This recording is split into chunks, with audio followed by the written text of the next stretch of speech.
Okay, so this is Mrs. Naylor here. I'm going to go through these notes of ratio and proportion. So you should have received this handout. What is a ratio? Extended ratios.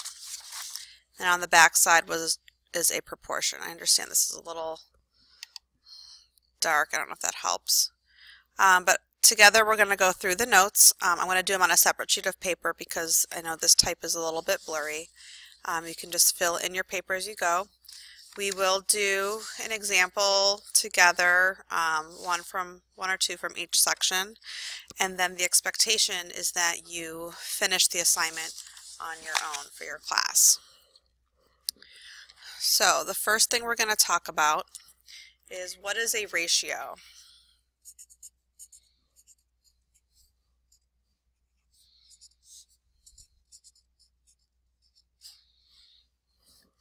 And a ratio is a comparison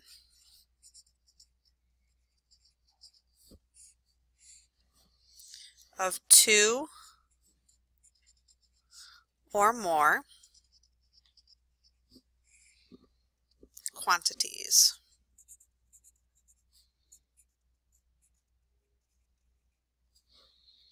A comparison of two or more quantities. There are three different ways that we can represent ratio.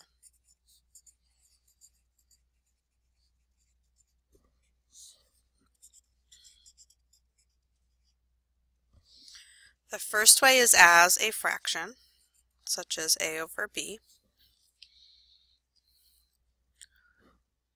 Second way is A to B, actually writing the word 2 in there. And then the third way is similar to the A to B, but instead of writing out the word 2, we put a colon in there. So those are the three different ways that you can see a ratio written. And then keep in mind that ratios can be simplified.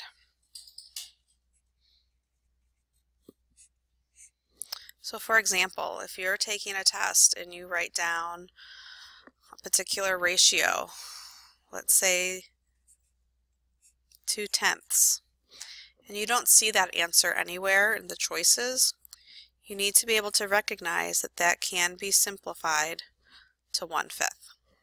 Okay? So we have an example here that says a music store has 40 trumpets, 39 clarinets, 24 violins, 51 flutes, and 16 trombones in stock. Give each as a simplified ratio. So let's take a look at number 1 together, where it's talking about trumpets to violins.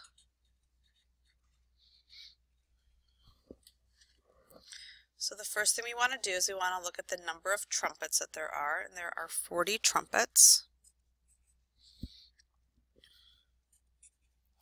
And then we want to find the number of violins. There's 24 violins. So this is one way that you can write your problem. You can also write it 40 with the colon, 24. You can also write it as a fraction, 40 over 24. Then we want to see if we can simplify the ratio. In this particular case we can. 40 and 24 has a common factor of 8. So this simplifies to 5 over 3, or 5 to 3.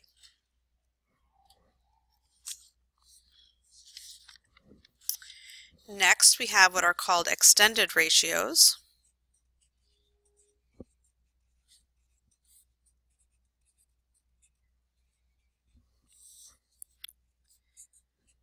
And again, this is a comparison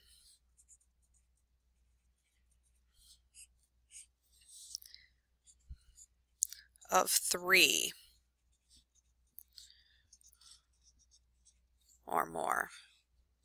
Okay, so the key here is 3. We have to have at least 3 things that we want to compare. A standard ratio typically is 2, an extended ratio 3 or more. And then our notation for an extended ratio, A colon B colon C. Can't really write these as a fraction. Okay, so just A colon B colon C. So let's take a look at number 5 to solve this extended ratio. Or to solve this ratio. This one's not extended. It says the ratio of 2 complementary angles is 3 to 7. Find the measures of both angles. Okay, so the word complementary,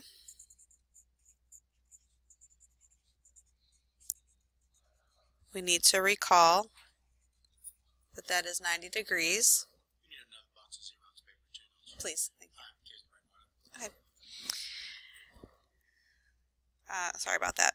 And then it says that the ratio is 3 to 7. Well, we don't know what either of those angles are. So we're going to say 3x plus 7x is equal to 90. Now we just have an equation. Combine our like terms of 3x and 7x. So that's 10x is equal to 90. Divide both sides by 10. And x is equal to 9. But we need to make sure we go back and answer the question. The question is asking find the measures of both angles. Well, that first angle is a 3x. So 3 times 9, that's 27 degrees. And then our second angle is a 7x.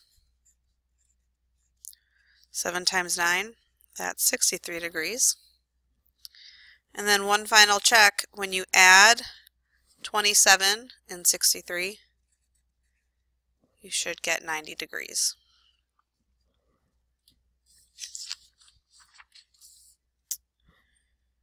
Okay, so now you can complete the rest of those on your own, keeping in mind that an extended ratio, you might have 3 terms that you need to add together.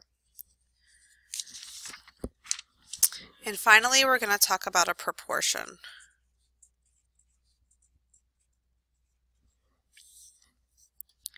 A proportion is an equation that states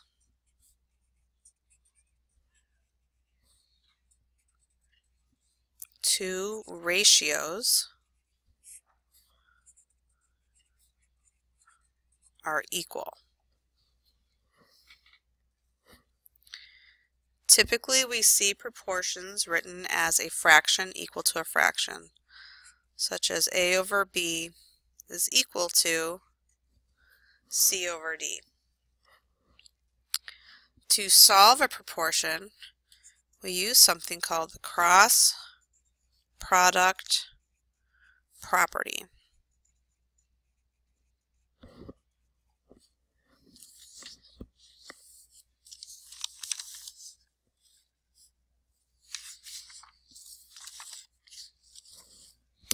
And the cross product property just means we're going to cross multiply, so A times D,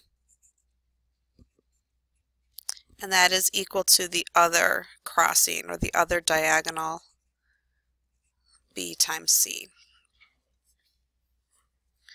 So let's take a look at a few of these. We'll start with number 11.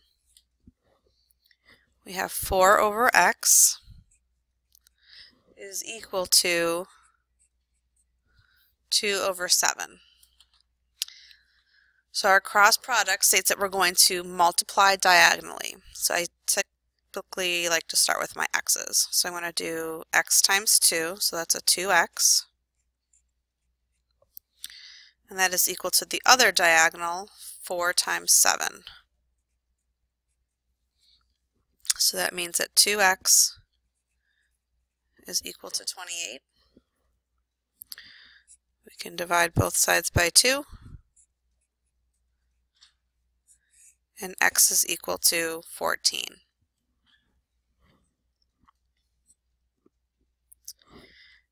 Let's take a look at another example. Let's take a look at number 13 together.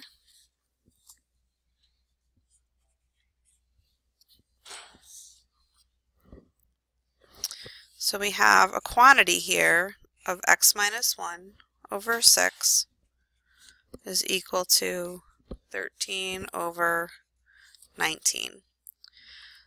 So when we do our cross product here, we have to be careful because in this upper left corner, we no longer just have a single value. We have a binomial, meaning we have two terms here. So when we cross multiply, we're going to do 19 times, not just the x, we want to multiply it by that quantity of x minus 1. And then this is equal to the other diagonal of 6 times 13. So we have this number 19 multiplying times a binomial, so we want to distribute. So 19 times x is 19x. 19 times a negative 1 is a negative 19. And this is equal to 6 times 13, which is 78. We're going to add 19 to each side. So 19x is equal to 97. And then we're going to go ahead and divide both sides by 19. And x is equal to 5.1. So now you should be able to go through and complete the rest of those problems there. If you have any questions, make sure you talk to your teacher, and feel free to rewatch this video at any time. You have the link.